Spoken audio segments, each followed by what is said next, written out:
चर्चा करण्यासाठी आम्ही इथे आलो आहोत।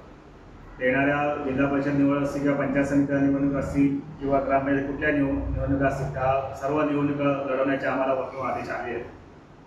त्या अनुषंगाने आमच्या सर्व ठिकाणी जिल्हा परिषद असेल, पंचायत समिती असेल किंवा विभागाच्या निवडणुका आहेत, त्या सर्व शहराच्या निवडणुका आहेत, त्यासाठी सर्व ठिकाणी आमची उमेदवारांची चाचपणी चालू आहे आणि भरपूरशा ठिकाणी उमेदवार आम्हाला ज्या आरक्षण पडले त्या अनुषंगाने उमेदवारांची आमची तयारी पण चालू आहे। त्या अनुषंगाने आणि सर्व ठिकाणी उमेदवार उभे करायचे अशा प्रकारे आमचा मानस आहे।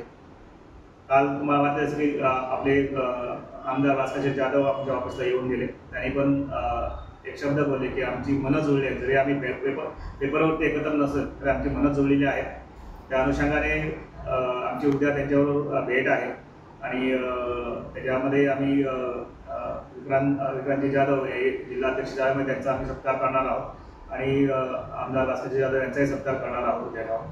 आणि त्यानंतर पुढे त्यांच्यावर चर्चा करून पुढे कसं करता येईल, आम्ही एकत्रपणे निवडणूक लढू शकतो का, त्याची आम्ही चर्चा करून पुढे आम्ही त्याच्याप्रमाणे आम्ही प्लॅनिंग करू।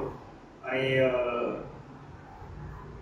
ह्या एकंदरीत गोष्टी चालल्या आहेत वरच्या लेवलला, त्याप्रमाणे आम्ही एकत्र निवडणूक लढू असा आमचा विश्वास आहे। आणि सर्व कार्यकर्ते, मनसेचे कार्यकर्ते असतील किंवा शिवसेनेचे कार्यकर्ते असतील, सर्वांचं असं मत आहे की आपण एकत्र निवडणूक लढवली पाहिजे। मला पण खूप जणांचे फोन आले होते, शिवसेनेच्या कार्यकर्त्यांचे फोन आले की आपण एकत्र निवडणूक लढवूया अशा प्रकारे फोन आले होते। त्याने सर्व इकडचे जे दोन्ही कार्यकर्ते आहेत एकत्र त्यांची खरोखर मनं जुळलेली आहेत आणि त्यांचे पण त्या अपेक्षा आहेत की आपण एकत्र निवडणूक लढवल्या पाहिजे। आता आम्हाला किती जागा मिळतील, काय मिळतील, ते सर्व बसल्यानंतर चर्चा होईलच, पण आम्ही निवडणूकमध्ये उतरत आहोत आणि निवडणूक लढू अशा प्रकारची आमची पूर्ण हे आहे, तयारी चालू आहे आणि त्या प्रकारे आम्ही निवडणूक लढू एवढं मला सांगू शकतो।